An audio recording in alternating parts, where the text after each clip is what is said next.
Assalamu alaikum guys, welcome back to my channel. Today I'll be talking about some books that have shaped me as a woman, as a human, as a Muslim to be better with my time, with my energy and with my skills, inshallah, for the sake of God, and also just to be aligned with good morals and good virtues rather than the opposite, which is a life of vice. We'll be talking about both fiction and non-fiction books, and I'm super excited because first of all, being regular on YouTube, second of all, talking about books I love, third of all, books for women, especially since I've been pregnant. Alhamdulillah, if you haven't watched my last video, I'm in my second trimester, about to enter my third, and since the beginning of this journey, I have been more inclined towards my feminine side and also towards motherhood, homemaking, virtuous life, the intellectual life, just everything to do with the wonderful life of a woman. Alhamdulillah, how lucky are we, especially us Muslim women, because Islam,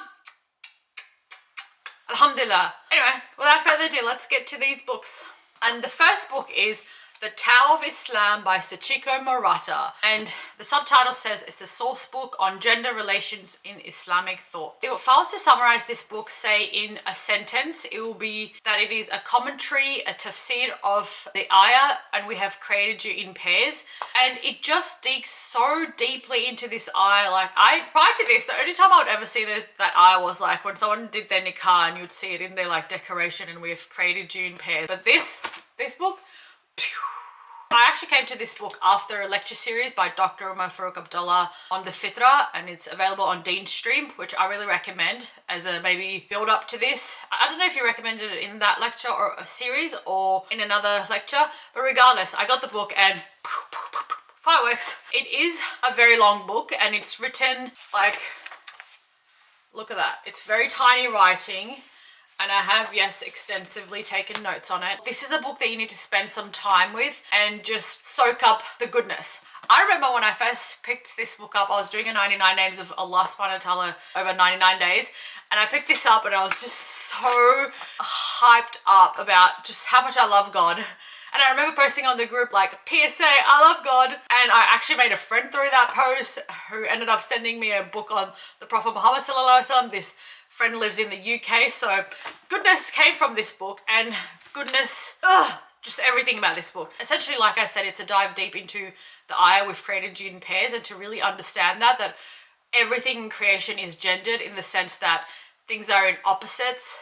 You know, there's black, there's white, there's light, darkness, feminine, masculine, sadness, happiness. I'll read a little bit of the blurb, and it says, The Tao of Islam is a rich and diverse anthology of Islamic teachings on the nature of relationships between God and the world and the human being and God, focusing on gender symbolism. Sachiko Murata shows that Muslim authors frequently analyze the divine reality and its connections with the cosmic and human domains with a view toward a complementary or polarity of principles that's analogous to the Chinese idea of yin and yang. So the author is from the Chinese tradition, so she's both educated in the Islamic tradition and the Islamic sciences and obviously in the Chinese.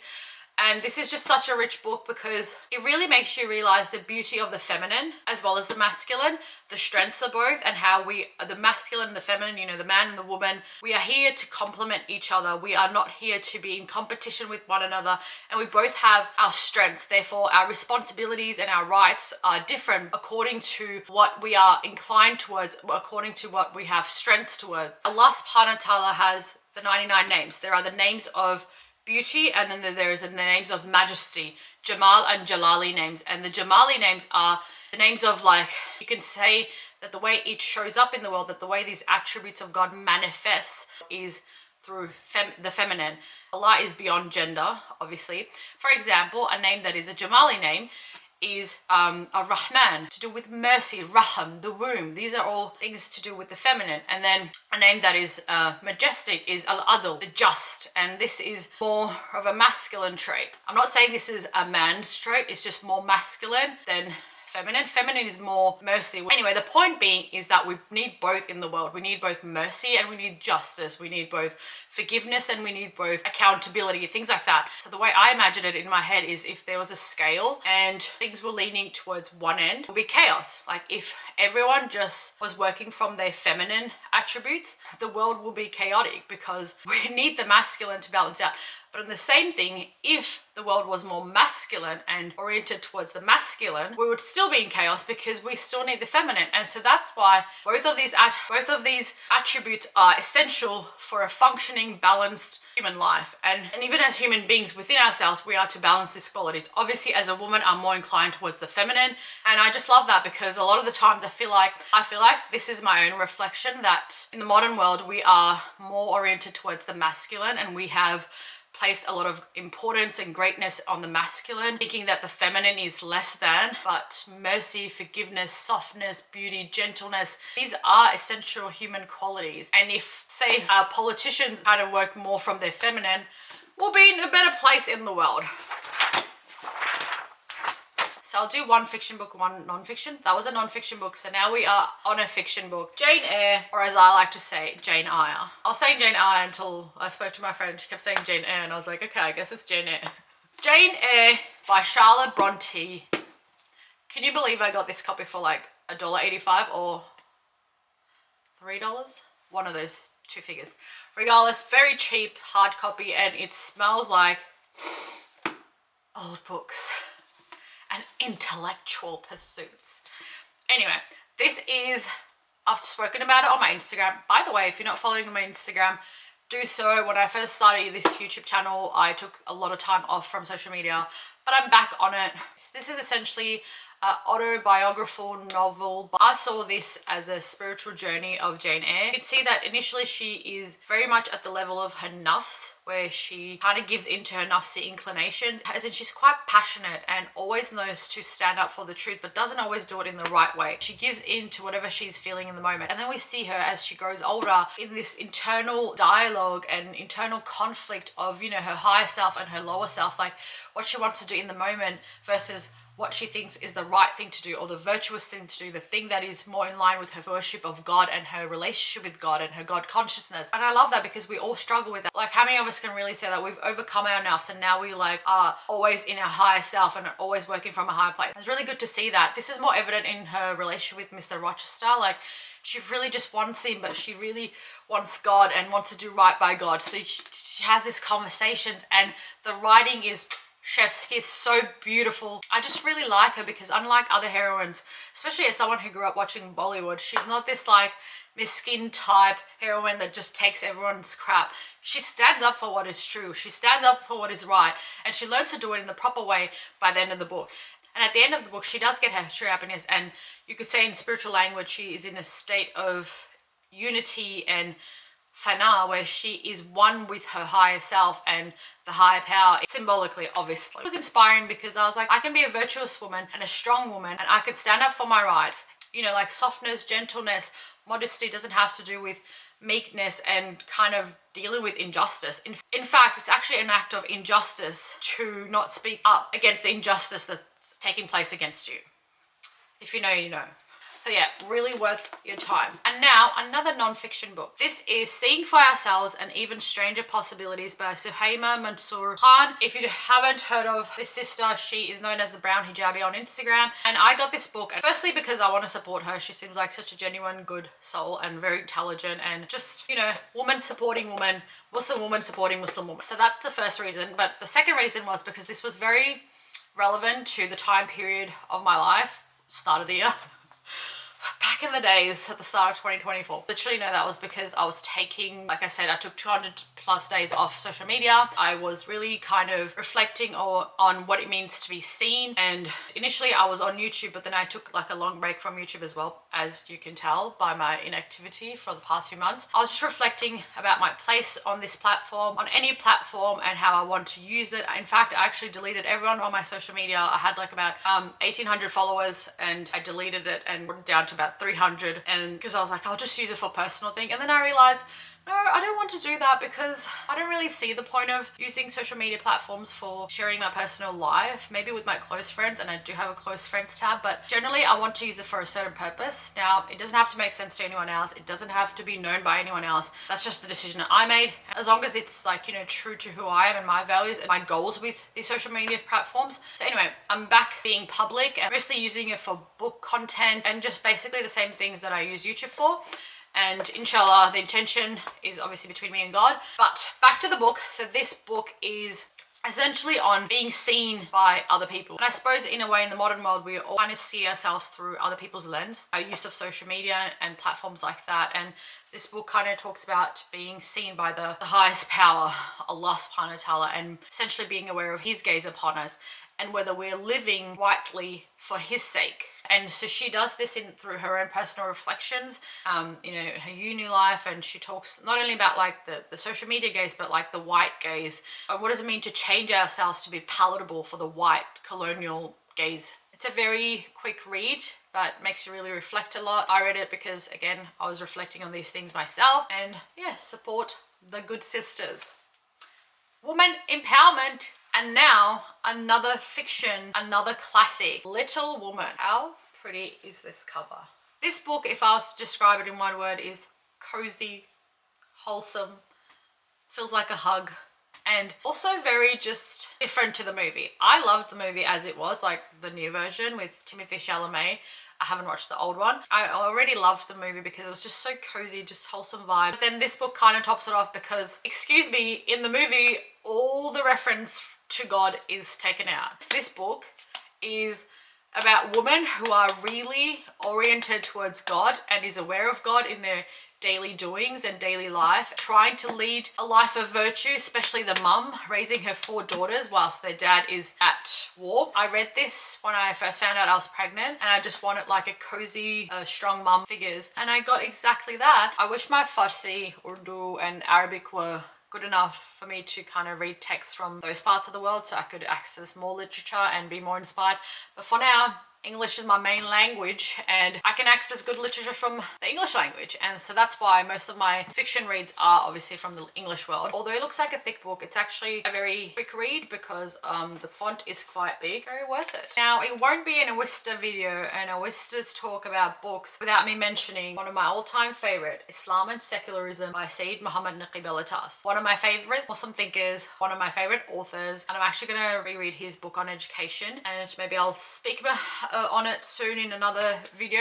But this book, I recently spoke about it on Instagram, and I've spoken about it on a previous YouTube video as well. Read it the first time in 2020 and I've read it about 5 times since. I just love this book. It just did so much for me. It's one of those books that literally rewired my brain chemistry and grounded me in what it means to be a Muslim in the modern world. What does it mean when we say the modern secular world? Like, what does secularism actually mean? Not just like the superficial definitions, but what does it mean?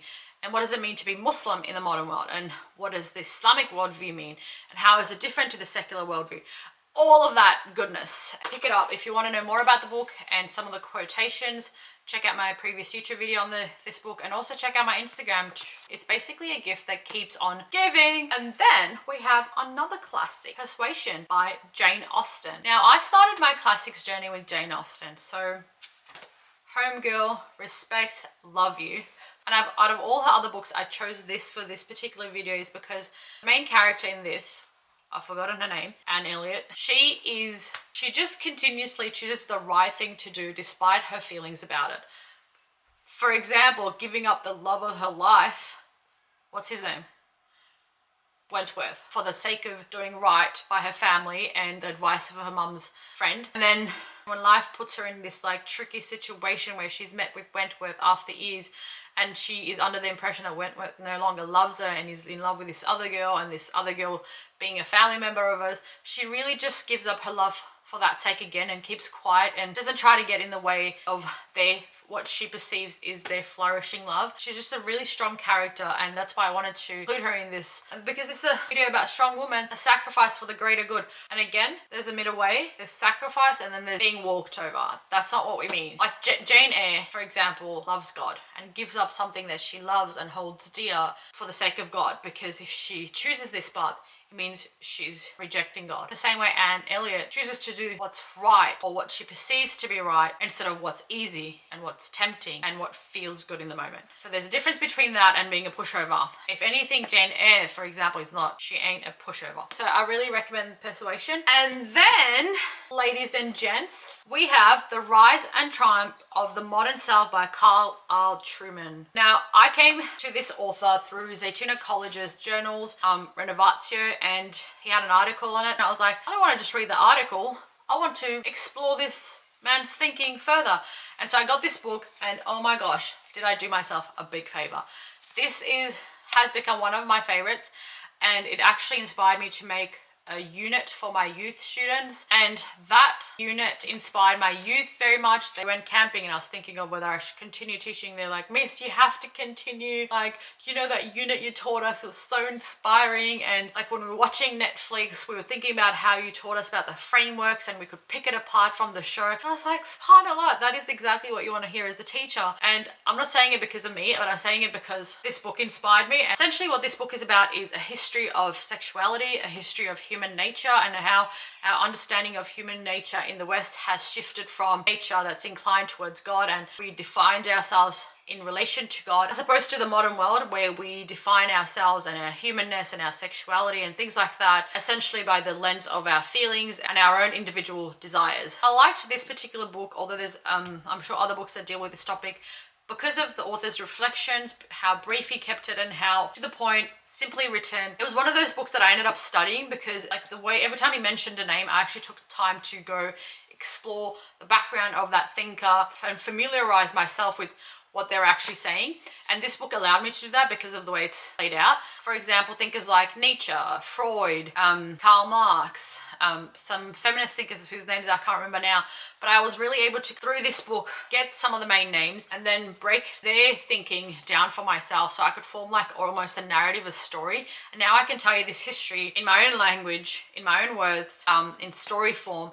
And that's what I was able to do for my students. And I also used the content from that unit to train some of the women from the organization I work in, to do dawah work and talk to non-Muslim schools and things like that. Yeah, a lot of good came out of this book for me personally, and I think everyone should pick it up to really understand where we are in the world today and how we define human nature. So yes. And then our last book is Till We Have Faces by C.S. Lewis. This was such a fun, quick read with such a deep moral message. This is essentially a rewriting of Cupid, you know, the love arrow god. Astaghfirullah. Anyway, essentially this book is a woman-led book, and the book opens up with this girl saying that she's got a complaint against the gods because she thinks that she's been dealt with unjustly and the world is unjust. And then she goes on to tell us the tale of why she thinks so and how her complaint is legitimate. And then the book finishes, we're like, oh yeah, we try to see her perspective and we follow her perspective. And then we get to part 2 where everything just breaks apart. All her complaints, because she is in this meeting with the gods and this council and she's put on blast, and essentially she picks up that she never had any ground to have any complaint against God. She saw things in her own limited view and from her own ego. It was all ego driven, and had it been that things turned out the way she desired it would have actually been something that would have been unjust. If only she could see it from a higher place. It was just like, because in the first part you find yourself agreeing with her. You're like, why are all these things happening? And then in the second part you're like, oh, dang, ego tings. But anyway, really fun read and really quick read, and my first C.S. Lewis book. I hope to actually read, you know, the Chronicles of Narnia one day, maybe with my daughter-to-be. The good thing about me when I come to these classics is that I haven't actually watched a lot of these movies, so it's like a new experience for me. Never watched the Chronicles of Narnia, I haven't watched the Pirates of the Caribbean, I haven't watched Alice in Wonderland. I just don't like anything to do with a lot of fantasy and stuff. Reading is different because, again, there's so much reference to God and things like that in these books. Like C.S. Lewis is obviously a devout Christian, so these things are taken out in the movies and it's just kind of made to be palatable for the modern taste. But although I'm a modern gal, I'm a traditional gal. Anyway, thank you so much for listening. It's been a while since I've been rambling. I hope the volume is good because I realized halfway my mic was not connected. It's sad, but I don't want to free-film this because I feel like I spoke from the heart, you know.